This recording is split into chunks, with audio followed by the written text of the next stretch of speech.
ఏంటి? అది మీరు నేను అన్నా, మా అక్క నీకు థ్యాంక్స్ చెప్పాలనుకుంటుంది. ఎందుకు? మా అక్క ఆ నాగదేవతని రోజు పూజిస్తుంది. ఎక్కడ వాళ్ళు చంపేస్తారోనని భయపడుతుంటే నువ్వు వచ్చి కాపాడావు కదా, అందుకని. ఓ, అన్నీ నువ్వే మాట్లాడుతున్నావు. మీ అక్కకి మాటలు రావా? అయ్యో వచ్చండి. అయితే చెప్పండి. ఏం చెప్పాలి?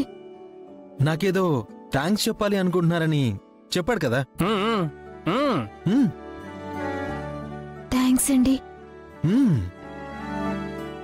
మీ పేరు చెప్పలేదు. మీరు అడగలేదు. ఇప్పుడు అడిగానుగా. నా పేరు వెంకీ. ఓహో, బాగుంది.